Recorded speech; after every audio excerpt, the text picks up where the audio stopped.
Syria and Russia say the United States has lied about chemical weapons attacks in the Syrian conflict as a way of blocking efforts to end the fighting.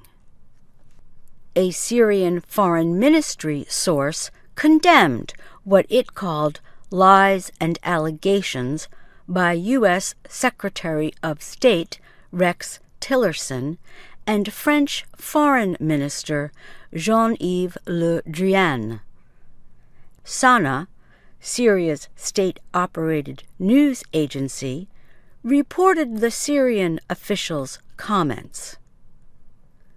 Separately, a Russian diplomat said that whenever progress is made in peace efforts, the United States releases unverified reports of chemical weapons attacks in Syria.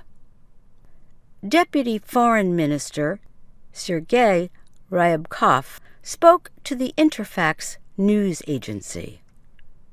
Those comments came a day after the United States and NATO launched a campaign to stop the use of chemical weapons in Syria.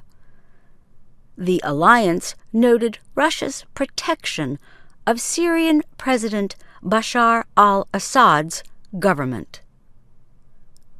The recent attacks in East Ghouta raise serious concerns that Bashar al-Assad's Syrian regime might be continuing its use of chemical weapons against its own people, Tillerson said.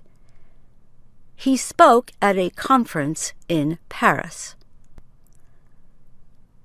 Tillerson said at least 20 people were killed Monday in what is believed to be a chlorine gas attack in East Ghouta, an area controlled by rebels near Damascus. The U.S. official said that Russia must accept responsibility for the East Ghouta attack, as well as other attacks, because of its involvement in Syria. Tillerson was among the diplomats who launched the International Partnership Against Impunity for Use of Chemical Weapons on Tuesday. More than 20 nations agreed to a commitment to share information on fighting the use of chemical weapons worldwide.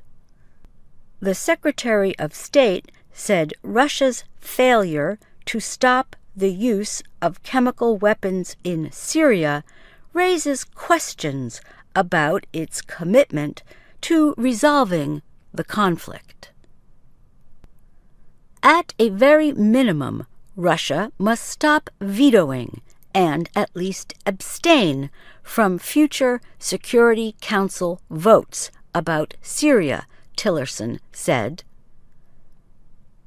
In November, Russia vetoed plans to finance an independent and technical group created by the Security Council. The group, known as the Joint Investigative Mechanism, was set up to investigate those responsible for chemical weapons attacks in Syria.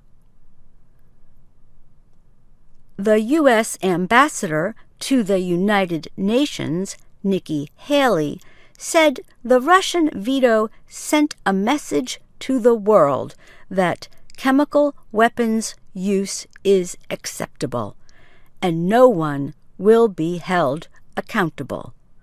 Her comments were in a statement released on Tuesday.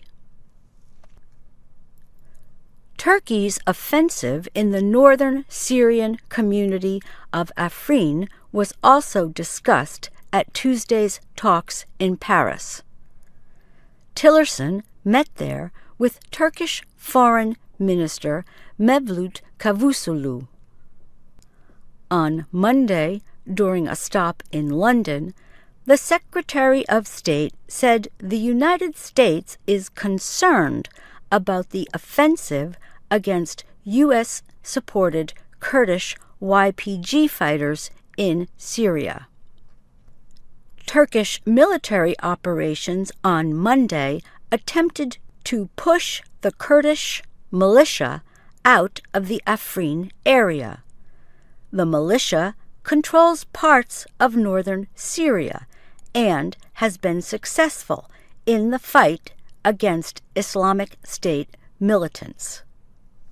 Turkey considers the YPG to be a terrorist organization. Turkish officials have linked it to the banned Kurdistan Workers Party, which has fought for Kurdish self-rule in Turkey. On Tuesday, French Foreign Minister Le Drian expressed his concern about Turkey's military operation in Afrin. I had the opportunity to tell my Turkish colleagues that this offensive worries us, Le Drian said. He added he understood Turkey's concerns about border security, but asked for restraint. Turkey shelled Afrin after the U.S.-led coalition said it would form a Kurdish-led 30,000-member militia to help with border security in northern Syria.